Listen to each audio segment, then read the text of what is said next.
Friends, welcome to lecture 61 on advanced steel design course.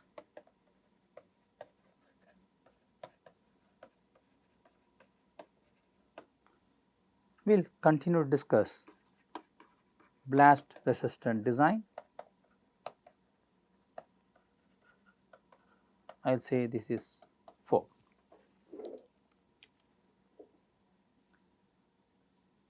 In the last lecture, we discussed that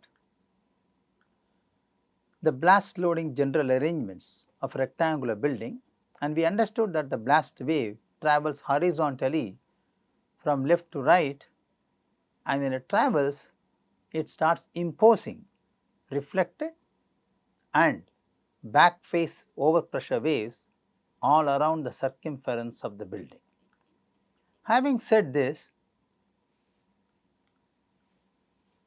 depending upon the location of the potential explosion hazards related to the building site, the blast load strikes the building from any direction. It can not necessarily be horizontal, it can be inclined to the building major axis. It all depends upon the source of explosion. Therefore, an ideal assumption could be the blast wave travels horizontally, but not necessarily all the time. So, in this specific discussion, we are assuming that the blast wave hitting the surface of the building is normal to its surface and it propagates horizontally along the axis of the building. If it is so, it creates a variety of loading. Let us see one by one how a front wall loading is created.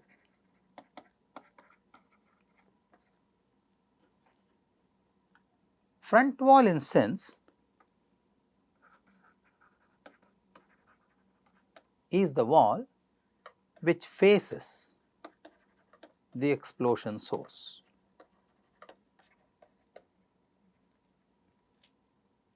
Therefore,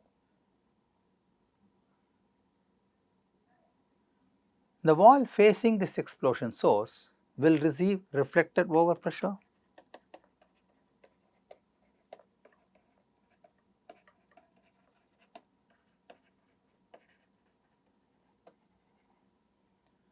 The reflected overpressure gets amplified, and that depends on various factors.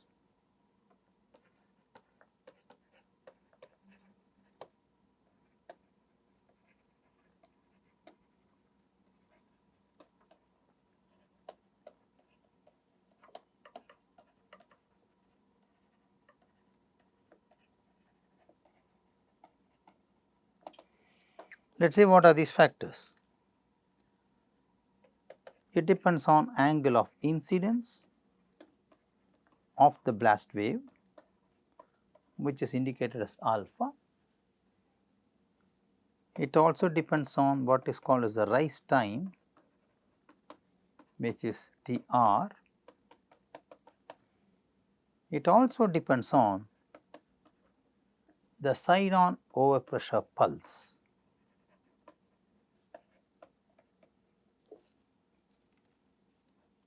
For design purposes, the normal shock reflection can be considered by considering or by taking, okay, we will write it here. So, for design purposes,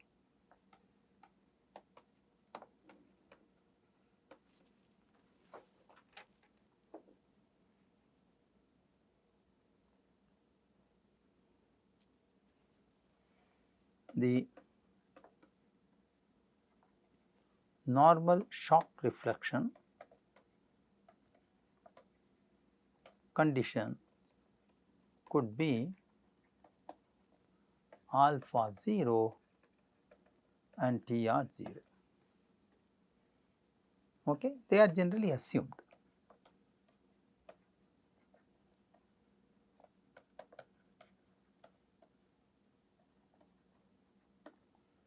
Okay. However, in some cases, when there is an oblique reflection which can become critical to overall building, then the reflected pressure from two adjacent sides should be considered after resolving it into the respective components. Okay. Now,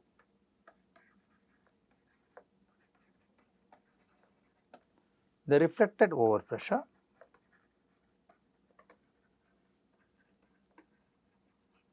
decays to a stagnation level.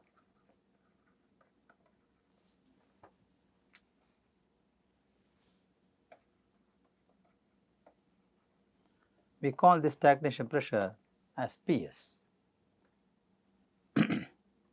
Over a period of time, and this time is called clearing time.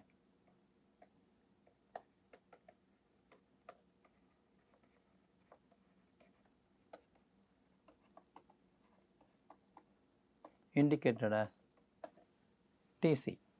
So, Ps is given by Pso plus Cd of Q naught. We call this equation number 8.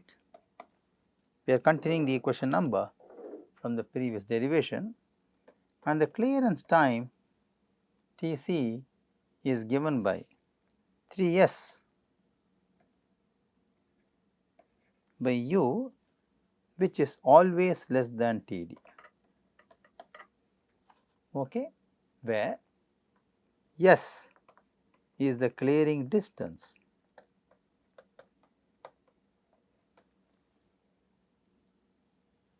It should be smaller value of BH or BW, where BH is the height of the building, BW is the width of the building. Okay. The duration of the reflected overpressure Tc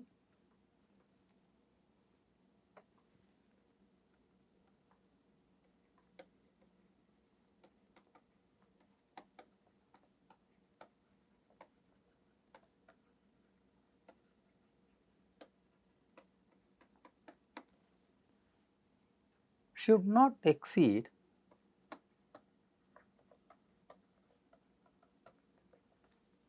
the free field positive overpressure.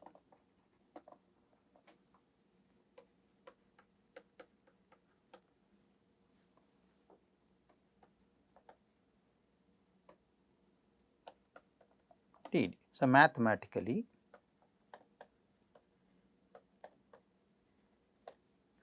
Tc cannot be greater than Td. Okay. Having said this, let us see the simplified equivalent triangle of a bilinear pressure time curve. So, now I am looking for a simplified equivalent triangle of the bilinear pressure time curve,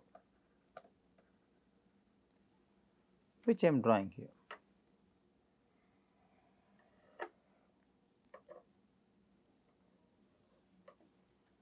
So, the horizontal axis is indicated as time and the vertical axis is the pressure. We are now talking about the loading over the front wall. So, ideally speaking, the pressure variation let me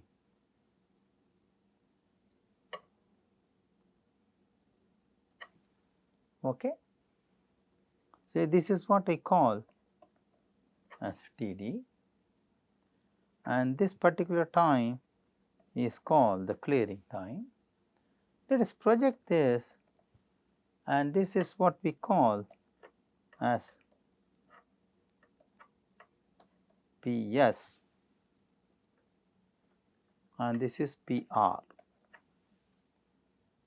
Okay. Now, I am looking for an equivalent loading. Equivalent loading starts from there and I get a time equivalent, and I call this as an equivalent loading of blast wave for the front wall. This equivalent load is computed by equating the impulse for each load shape and the same peak pressure PR. Okay.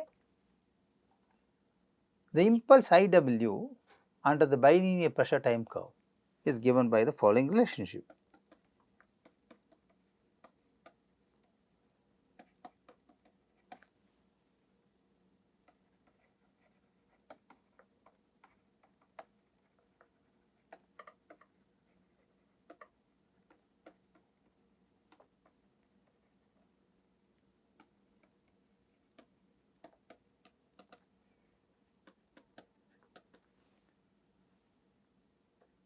Half of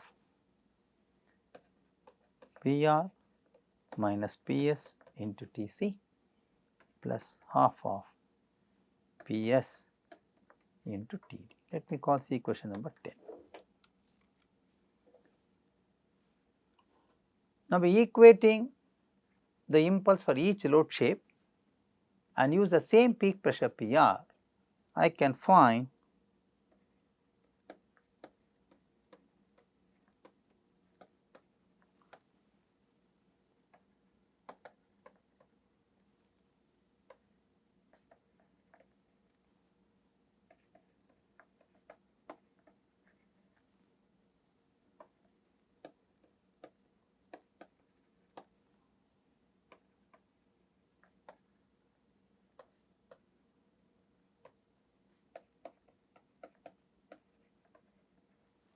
we get the equivalent time should be twice IW by PR.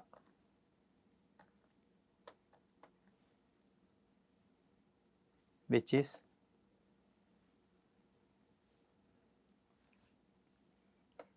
TD minus TC by TR by PR of PS plus TC. Call this equation number 11. Now, let us talk about the sidewall loading due to the blast load. The sidewalls will experience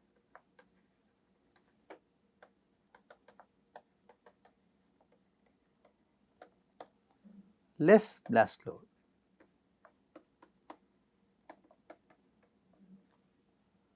than the front wall.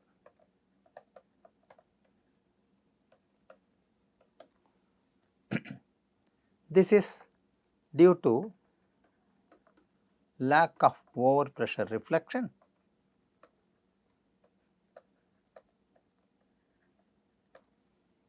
and attenuation effect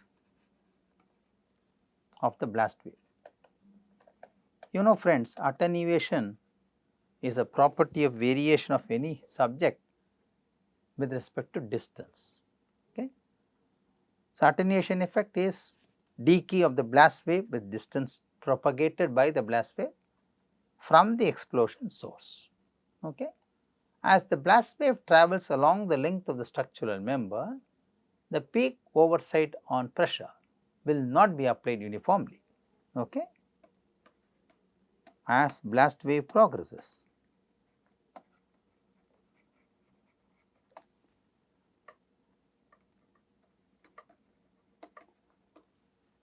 Along the length of the building,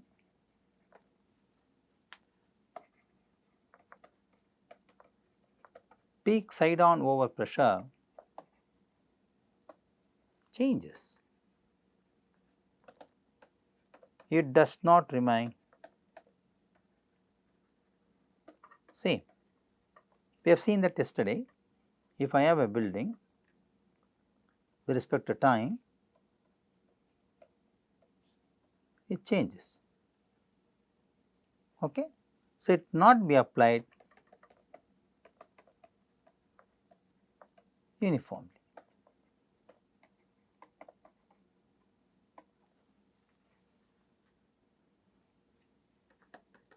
It varies both with time and with space. In fact, it gets reduced. If the length of the sidewall is equal to the length of the blast wave,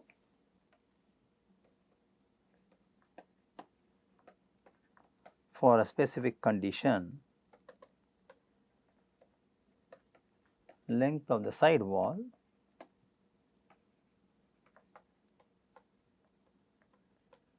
equal to length of the blast wave,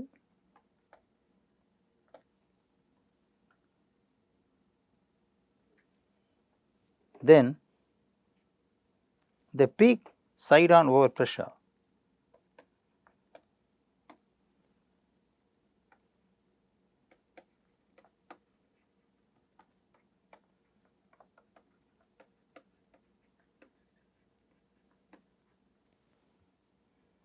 reaches the far end of the wall.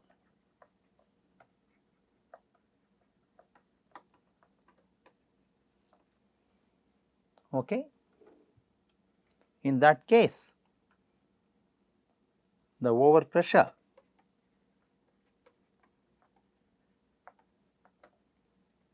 at the near end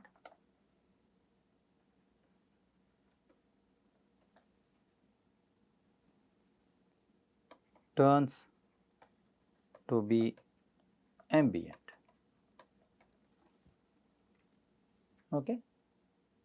So, now this behavior should be accounted, the decay of the side on overpressure with respect to the attenuation should be accounted. So, to account this effect,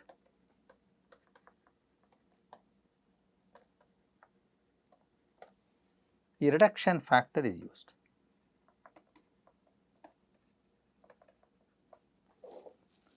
The reduction factor is being used, which we call as CD is used. Now, this depends on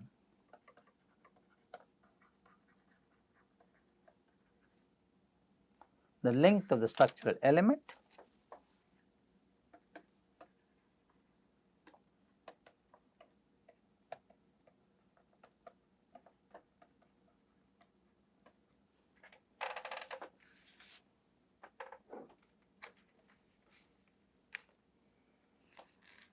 and the direction of propagation of the blast wave. Okay.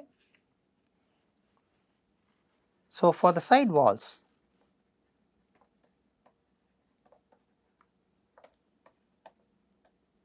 blast wave load can be computed as below. PA will be equal to, okay, this is not CD, this is CE we can say, okay, CE of PSO reduction factor plus CD of Q naught. We call this equation number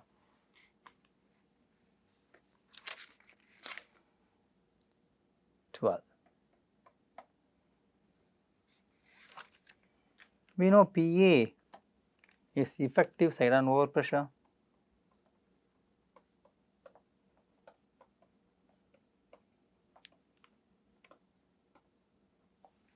Okay. Let us plot this.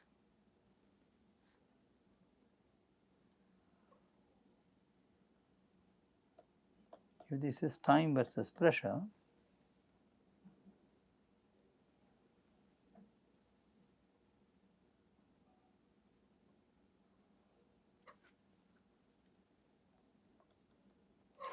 this is indicated as TR, this is what we say as PA, and this is called as TO. This is the figure for roof and sidewall load.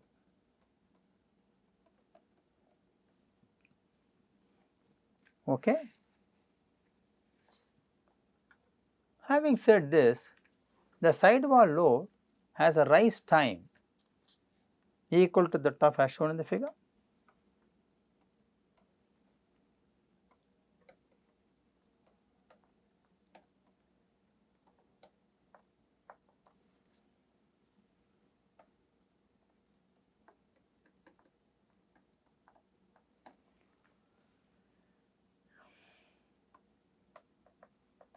Equal to the time it takes for the blast wave to travel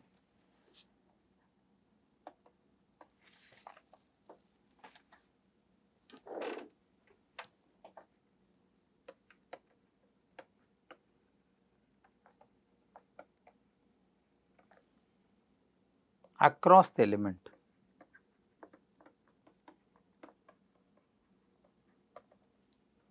So, TR is given by BL by U, equation 13. Okay. Now, the overall duration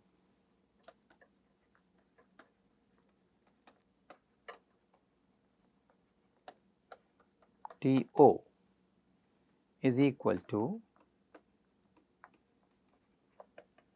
the rise time of the duration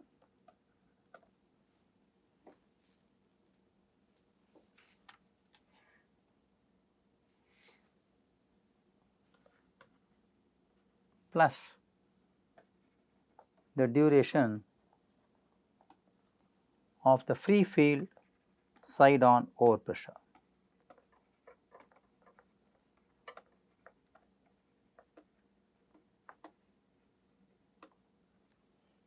Mathematically,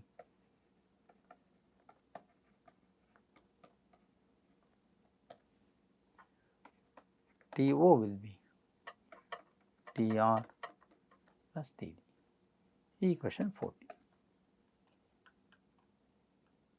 Okay, this is for the sidewall loading. Let us look for the roof load.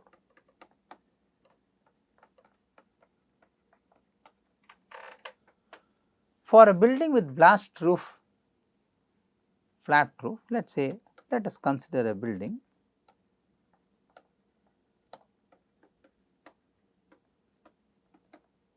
with a flat roof.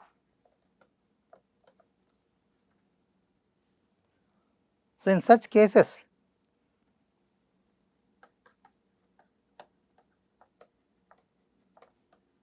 reflection of the blast wave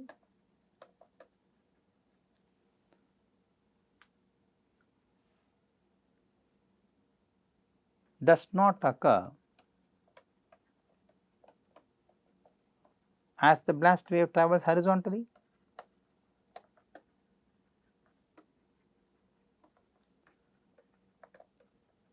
This horizontal travel was an assumption made by us.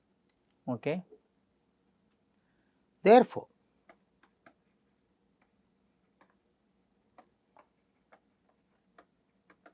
roof will experience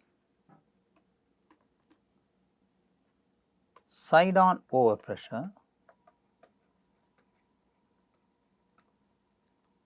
combined with the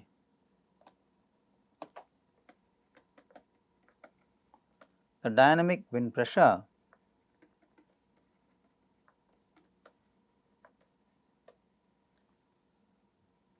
which is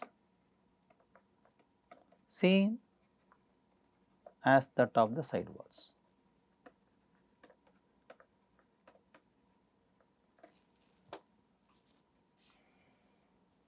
the dynamic wind force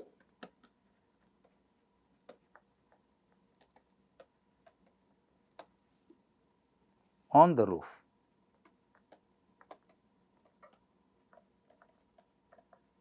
acts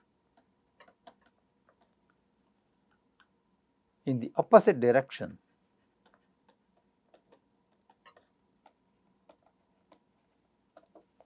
to the overpressure. That is, it is going to be acting normal upward. The roof loading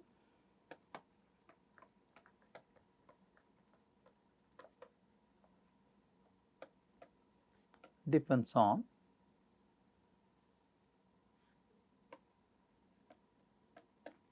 ratio of blast wave length to the span of the roof element.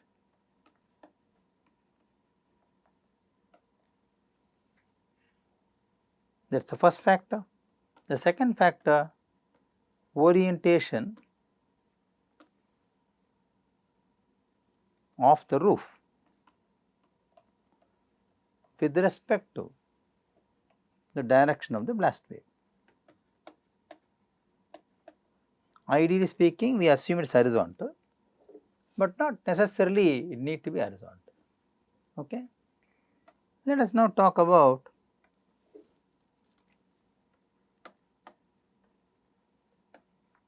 rear wall load.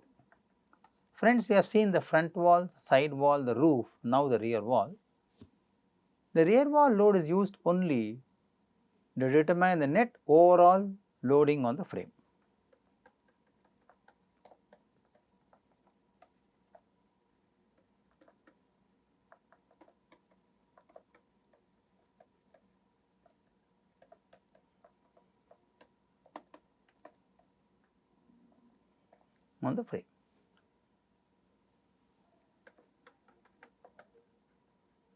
It tends to reduce the overall lateral blast force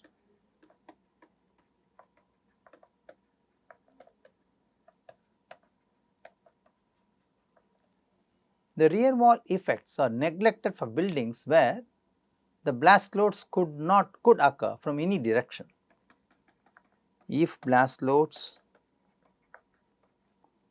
occur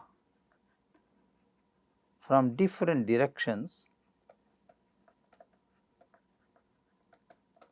then rear wall load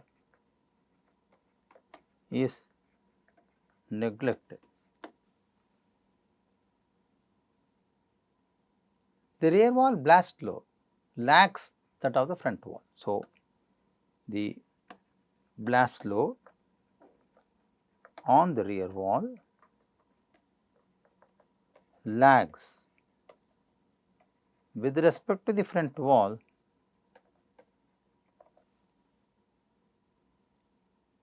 by the following relationship.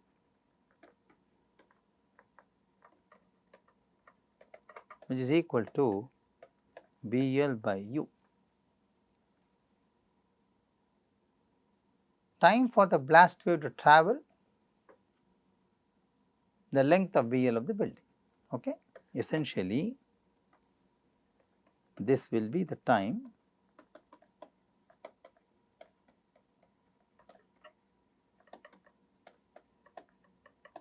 for the blast wave travel the length of the building, is it not? Because distance by speed will give you the lag. The effect of peak overpressure is similar to that of sidewalls.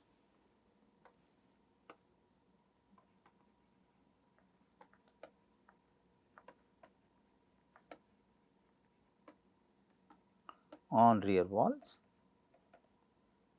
is similar to that of sidewalls. Okay. Now, according to TNO Green Book,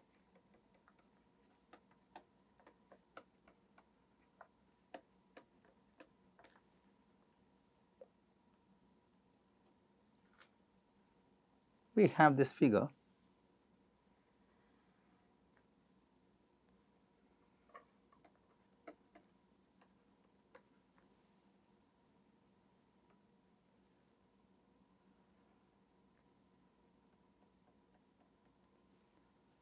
TR, and this is BL by U, and this is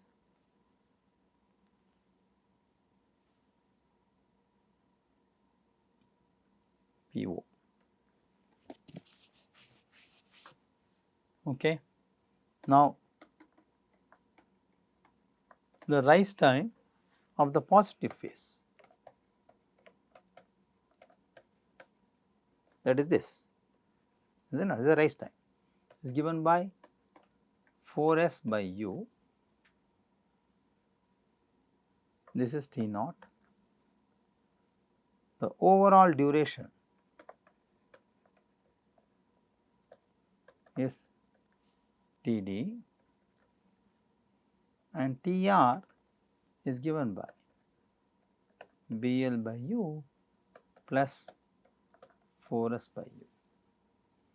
Further, To is Tr plus Td, equation 50. Okay. So, now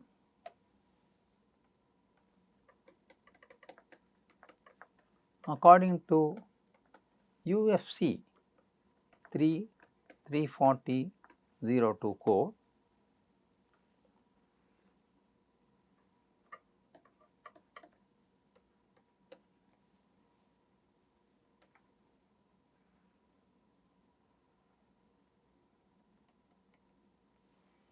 this is Tr, this is still Bl by U, and this is PO,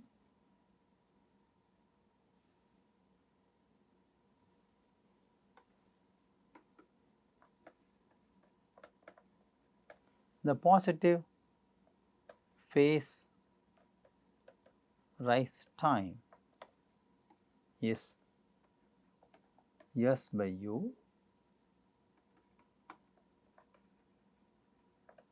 total duration is Td, and Tr is Bl by U plus S by U, and overall time is Tr plus Td, equation 16.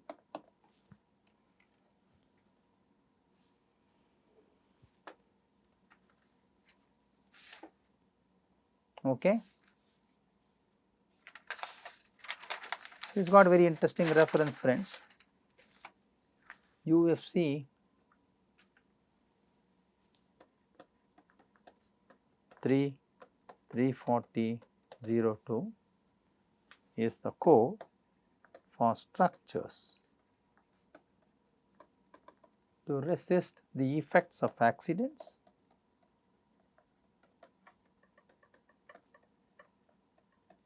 caused by explosions,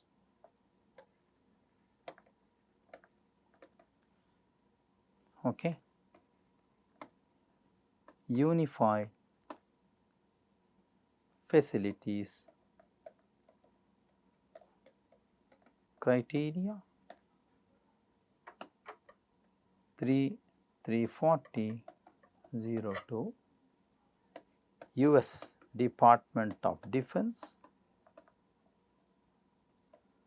Washington DC, 2008. Okay. Then let us talk about the overall frame loading.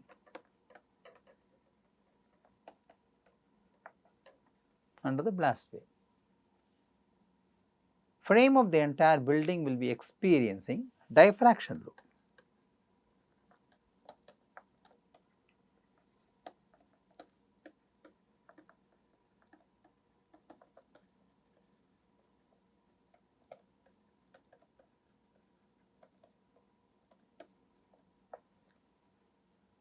which is the net load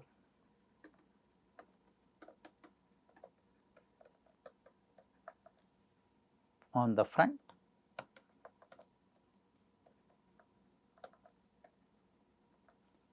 rear walls after accounting for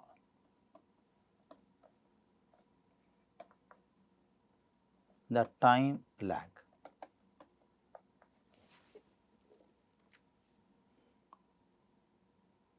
During the time lag, when the blast wave travels from the front to the back side of the building, the structural frame will be subject to locked horizontal imbalance pressure on the front wall.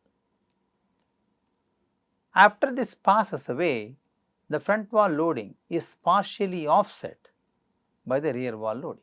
So, this can be experimentally represented by a figure. Okay? Let us see how.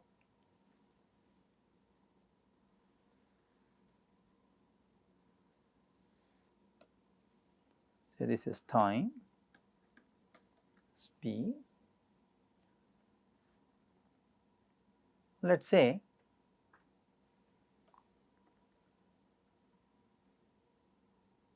we have a loading for a specific time. We call this as PR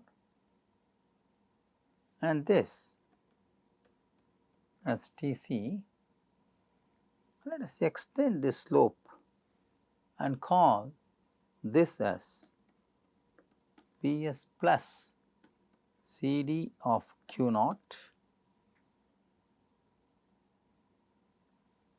So, now I can say this represents load on the front wall. Okay, this is what we have discussed.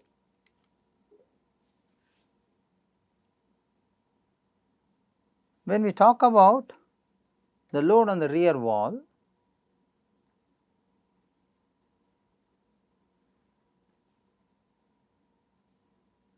this was the rear wall loading.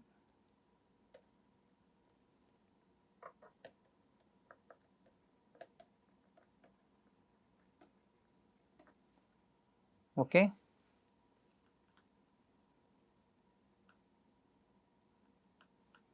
So, friends, in the rear wall loading, this curve does not start from 0. Please be very careful.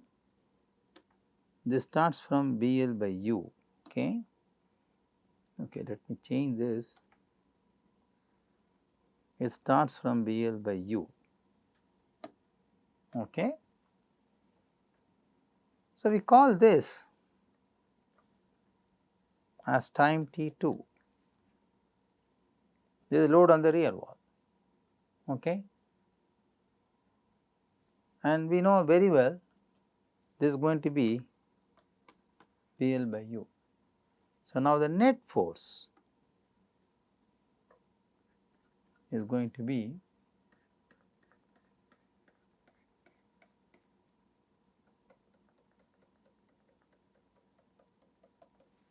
okay. So, I can say this is the net lateral load on the rectangular building as per TNO Green Book. Okay. There will be in addition negative and rebound loading as well. Let us see what is that.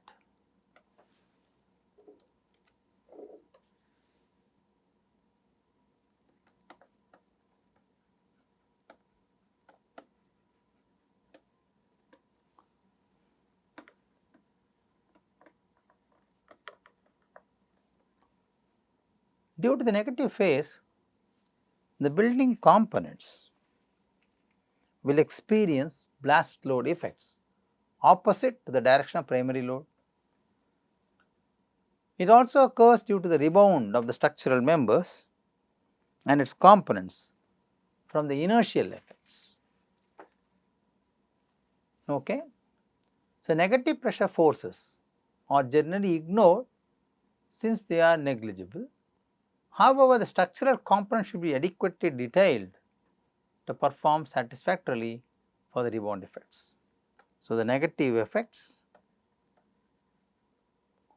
negative pressure is created due to phase lag. As they are negligible,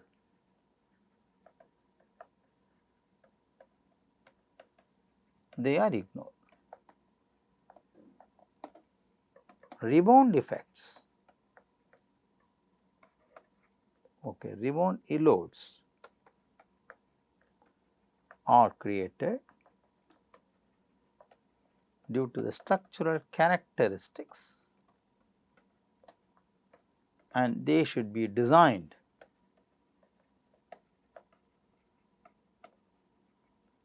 to take care of these rebound loads.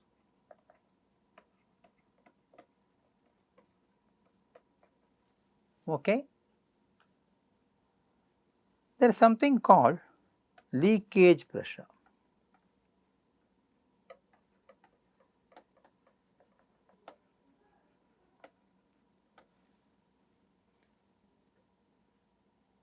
The potential expansion of blast loads into the building through the opening is called as leakage pressure.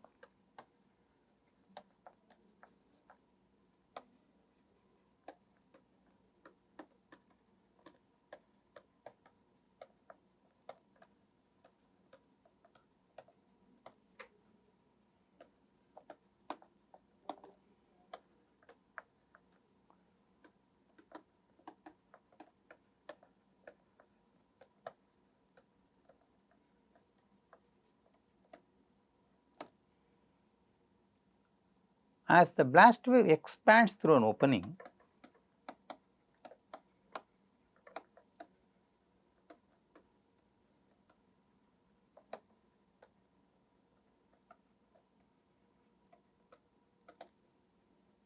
the pressure level drops.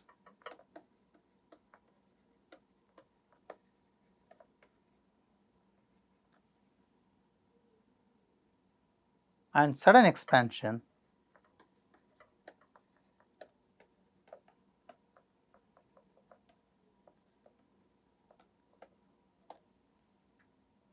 into the building volume.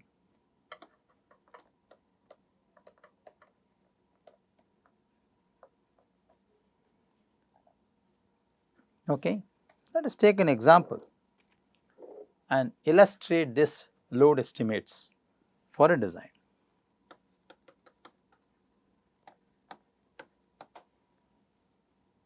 So, we say calculate the blast load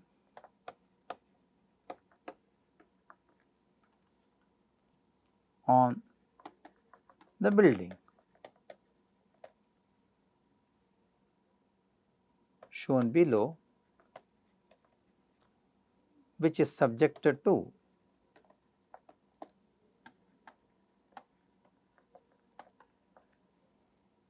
a blast wave traveling horizontally. Okay. Let us say this is the building block.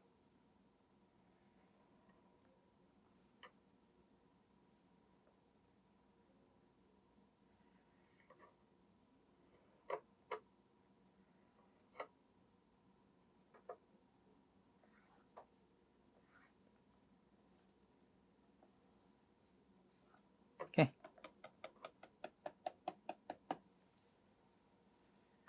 This is PL, which is 20 meters. This is BW,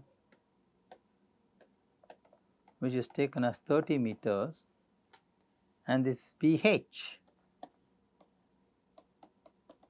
which is taken as 5 meters.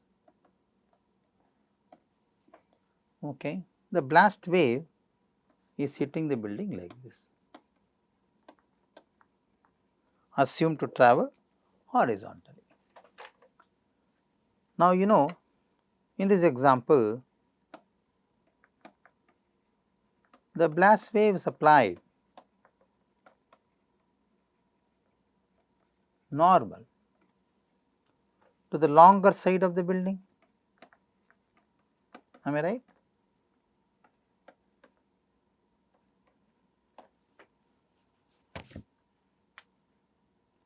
Okay. Peak side on overpressure is taken as 40 kilopascal and the duration is 0.05 seconds. Okay. So, that is the loading wave we have. This is T and this is P, and this value is 40 kilopascal and this time is 0.05 seconds. Okay. Let us work out the shock wave parameter.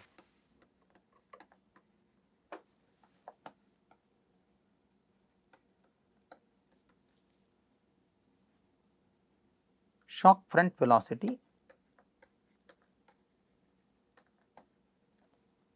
which is u is given by 345 1 plus 0.083 of PSO to the power 0.5. So, u in our case is going to be 345 1 plus 0083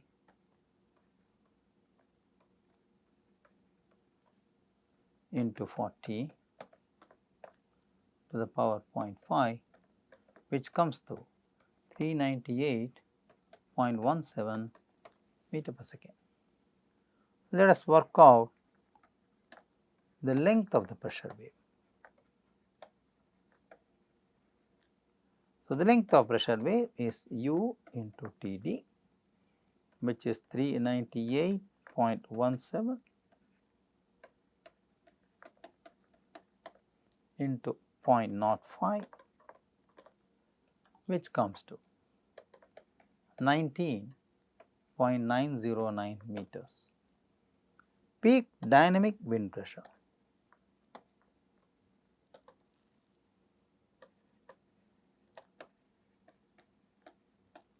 Q naught is given by 0.0032 times of PSO square 0032 into 40 square, which is 5.12 kilopascals. Now, let us do the front wall loading.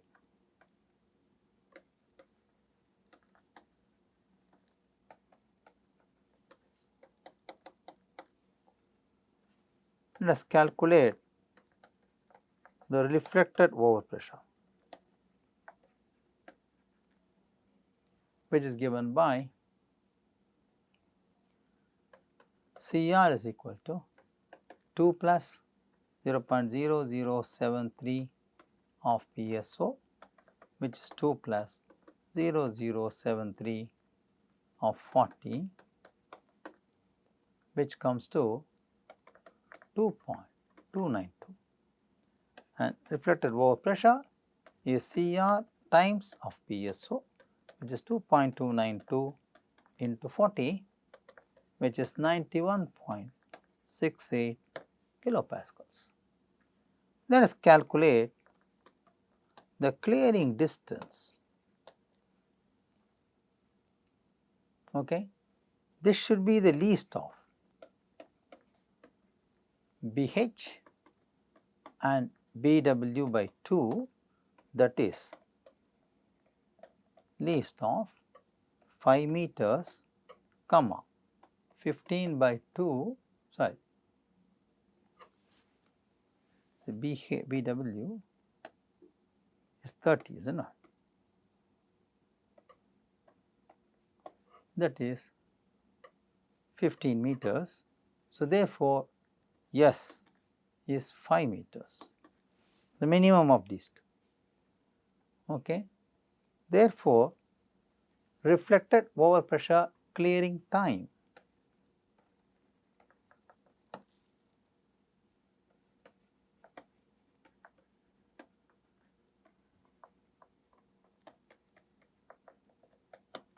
Tc is given by 3S by U, which is 3 into 5 by 398.172, which comes to be 0.0376. Yes, is less than TD, which is seconds. Okay,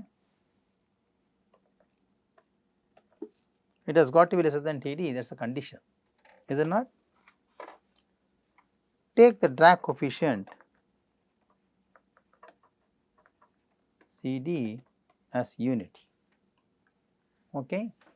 So, now let us calculate the stagnation pressure. The stagnation pressure Ps is PSO plus CD of Q0, which is 40 plus 1 into 5.12.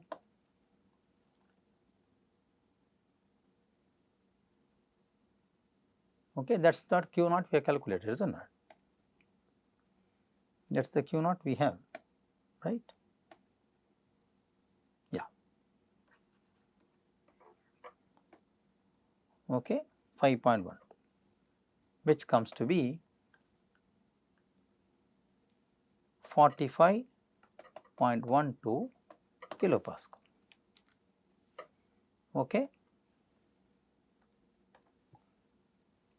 Front wall impulse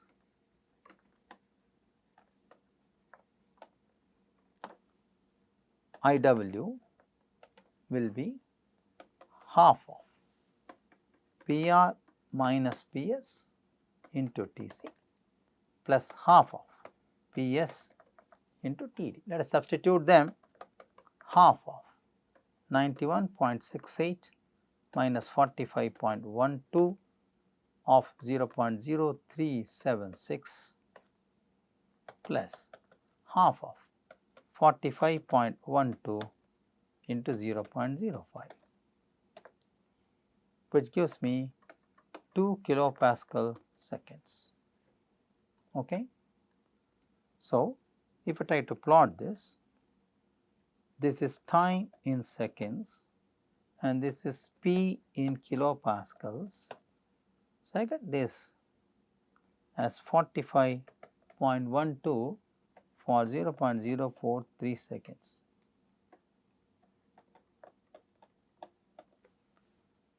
That is, the effective duration TE is given by 2 EIW by PR 2 into 2 by 91.68, which comes to 0.0436 seconds, which is here. Okay. Let us do the sidewall loading.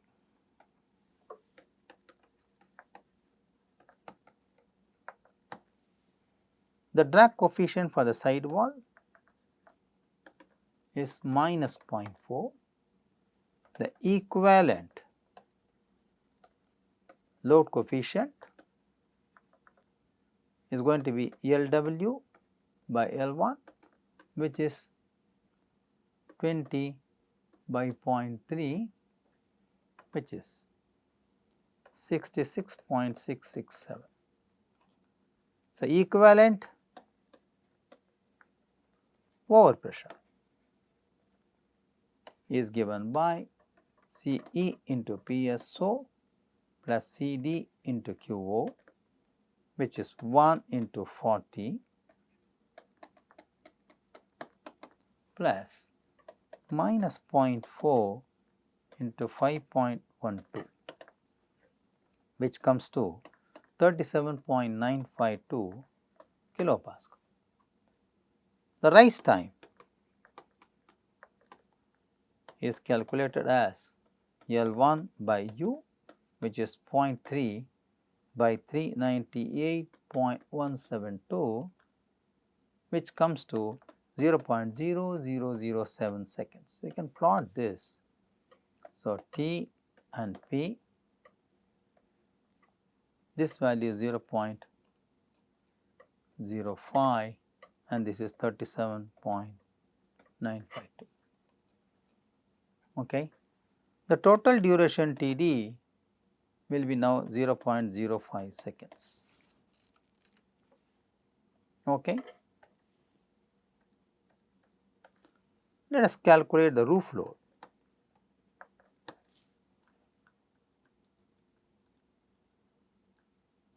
Okay. So, we will continue this problem in the next lecture. So, we want to make this understand for all the components. So, let us do this. So, I will not do this here. We will look at the summary. So, friends, in this lecture, we learned how to estimate blast loads for different components of the building. We have learned how this TNO green book is helpful to estimate these volts, and we have learned diagrammatically how the reflected side over pressure creates additional loading on the surface of the building and as well as in the rear side of the building. In the whole derivation, we assume that the blast wave is travelling horizontally. Okay? Thank you very much and have a good day.